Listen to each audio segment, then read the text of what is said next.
Yes. How's it going? What's happening, people? What's happening, folks? Welcome back to another pre-match preview.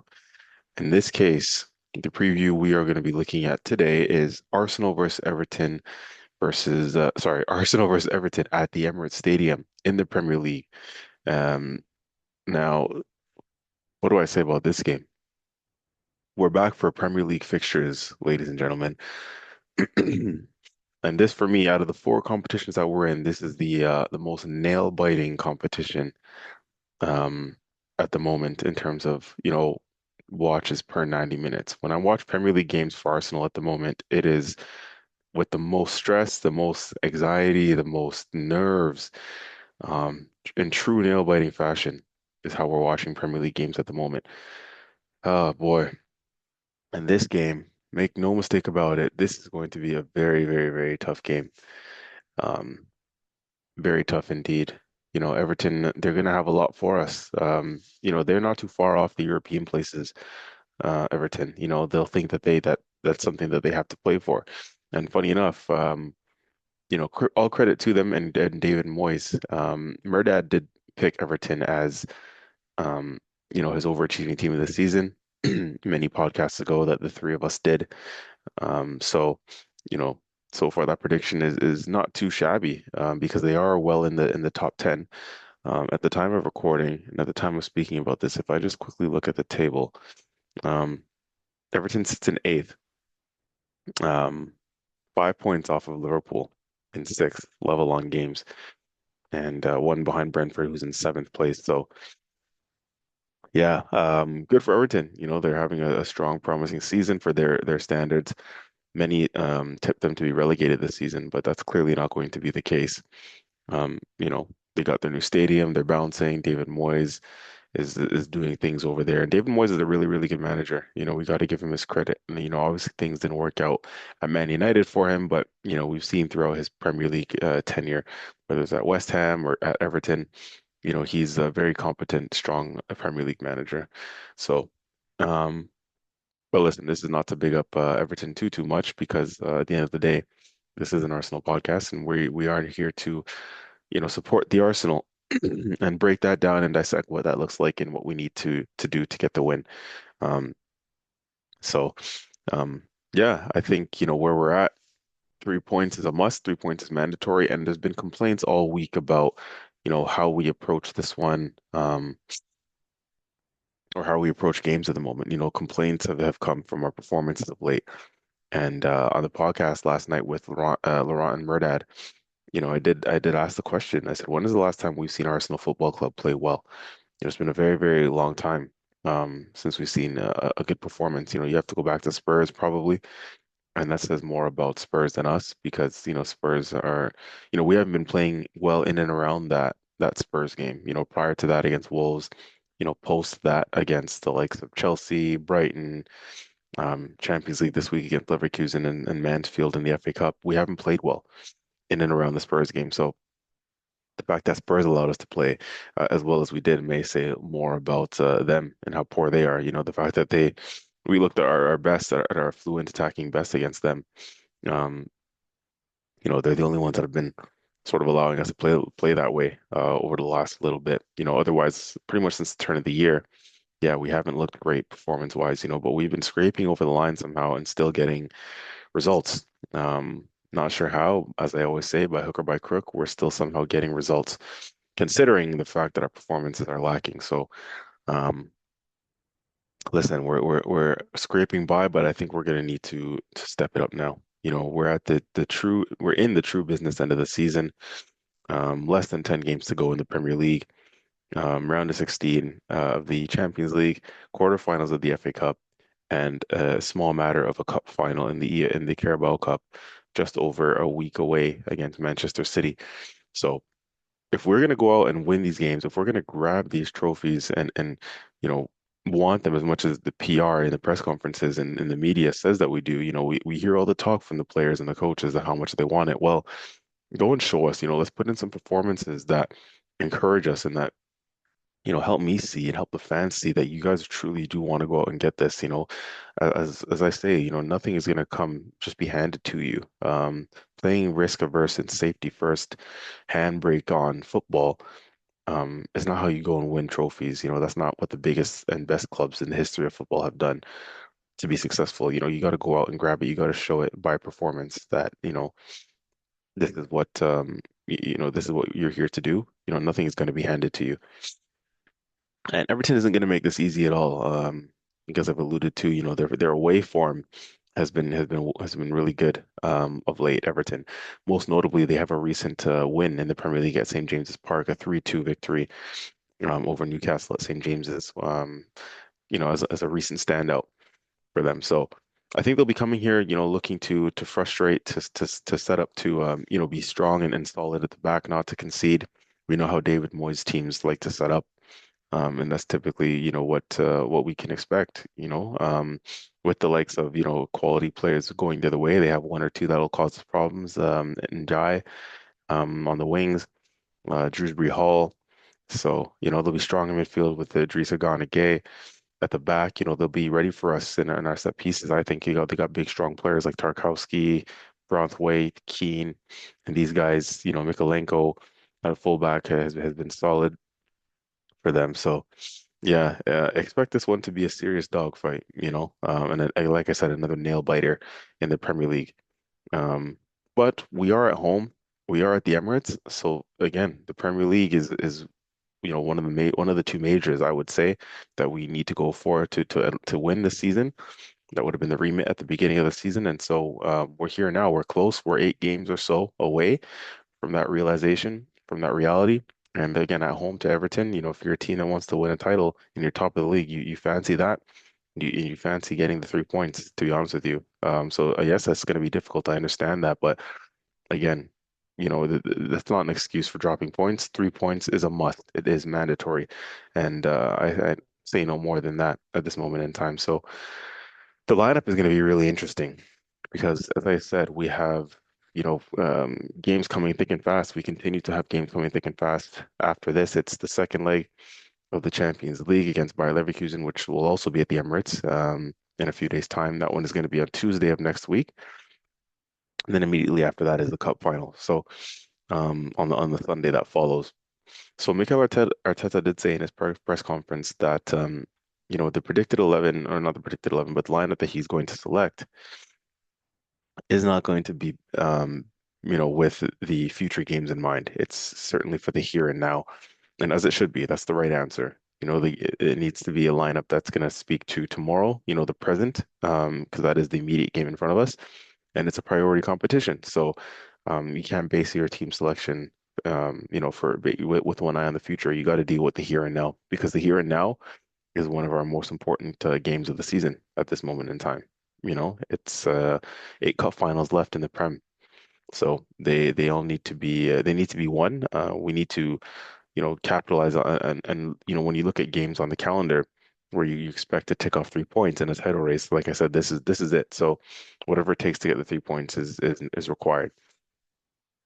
That being said, the team selection that you're going to hear from me and see from me, sorry, is one that should get the job done based on the fact that we have a quality squad because we've invested so financially. Um, it's going to be a squad based on a team that deserves to go out there at the moment, based on performances, based on, fitness levels and who's in the red zone versus who's not.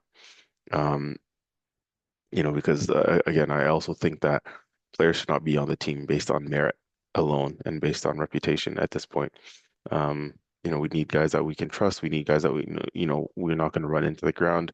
We need to play players that, we think can get the job done for us on the day.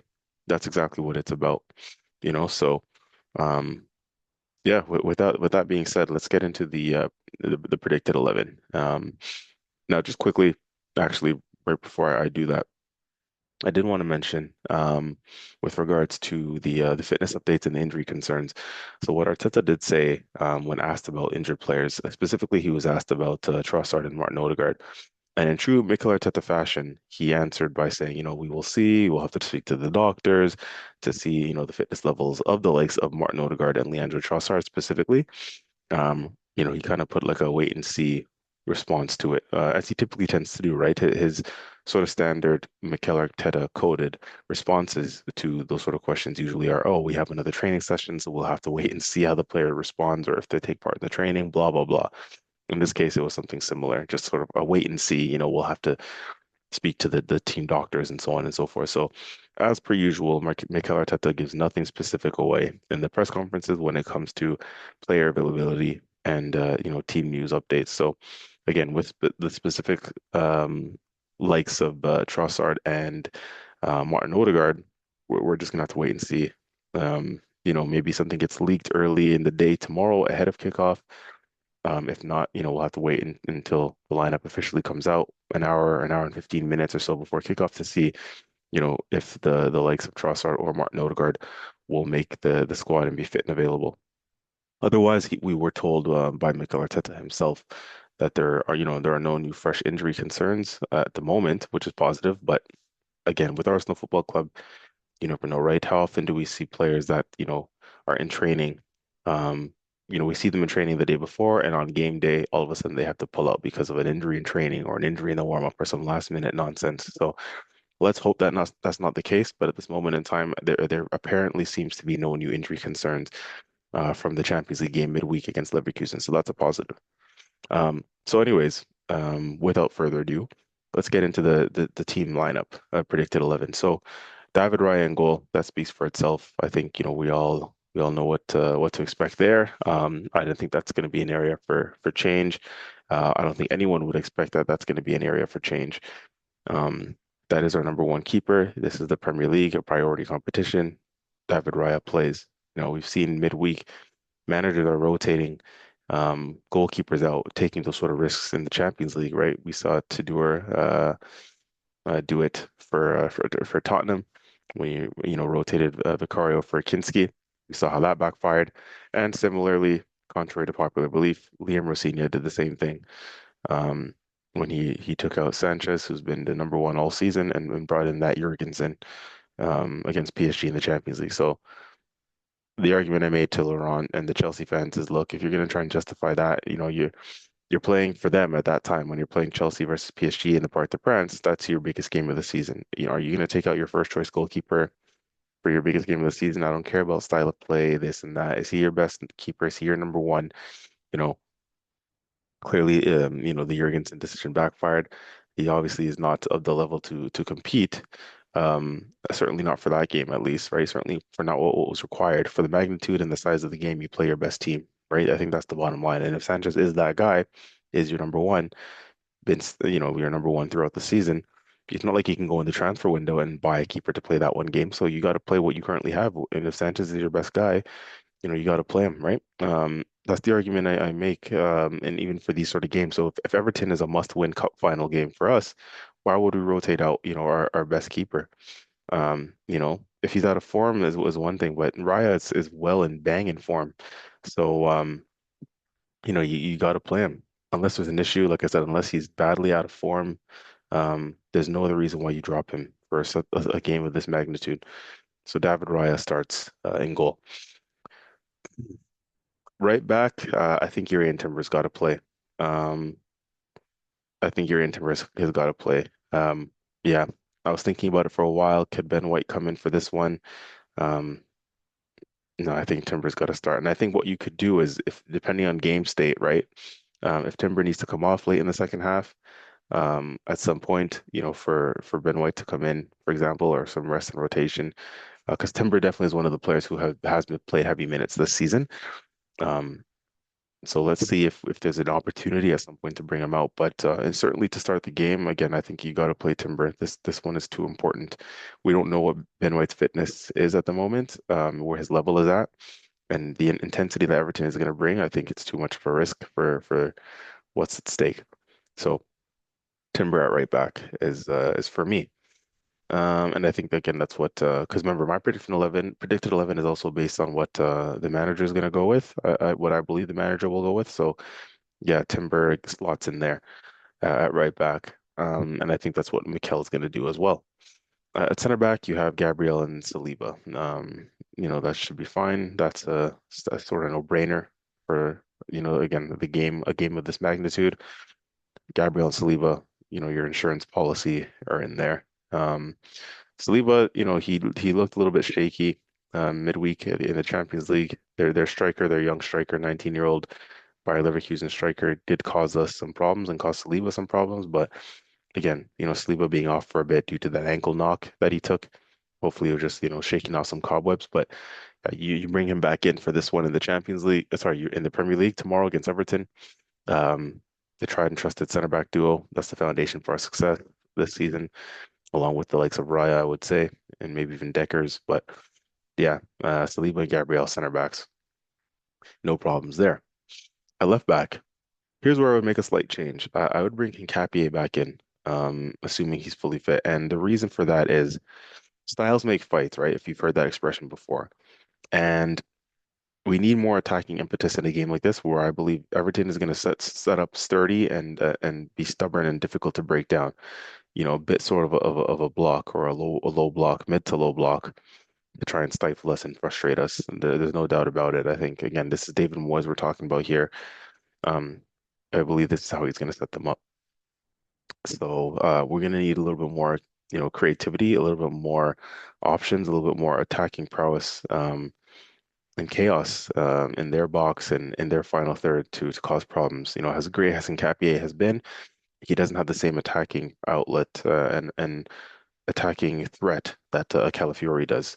So I would bring Calafiori in for this one to start at left back to give us a little bit something extra, a little bit more of a dynamic going forward. Because again, we've been sort of lacking that from fullback since Calafiori's come out of the team. So I think this is a game where Calafiori can come in. Again, that's more than an able deputy. He had top performances to start the season, and injuries affected that.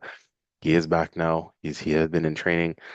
Um, and again, I think, this is a game that you put him in for to see if we can get something different going on the offensive end. Because again, we need solutions. We've been looking dull offensively. So and maybe part of that is down to the fact that Calafiori has been consistently out of the team since the first half of the season. So to give us something different, a little bit more presence as well, height, physicality. Um, Again, running power, creativity, running the channels, running into central areas, running into the box, combination play. Yeah, I bring Calafiori back in for that left back to give us something extra going forward. Where are we now? Midfield. Let's go into midfield. I think it's simply put, again, the size of the game, the magnitude of the game. Yes, I know we have big games coming up, but this one is one at a time as far as I'm concerned. This isn't a Mansfield. This isn't a Southampton, with all due respect. This is Everton, eighth place in the Premier League. Difficult opponent for us. And therefore, both Declan Rice and Zubimendi have to play. I think it's as simple as that. There was calls and you know possibility for potentially sitting one of those guys and playing like one lone six with two more attacking eights.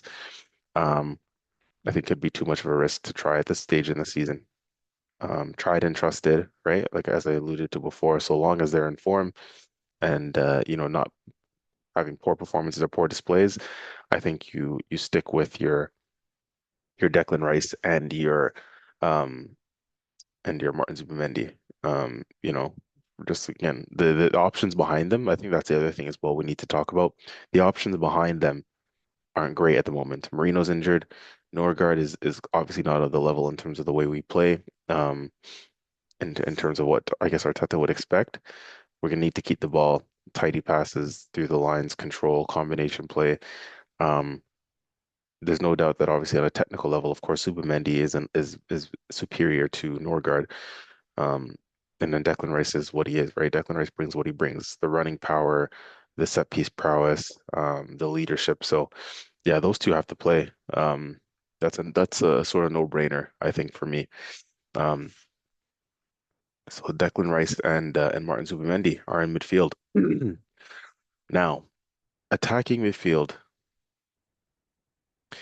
I would have liked to start Eze, to be honest with you, because I think, we're going to need more creativity to break down potentially a low block, a stubborn low block.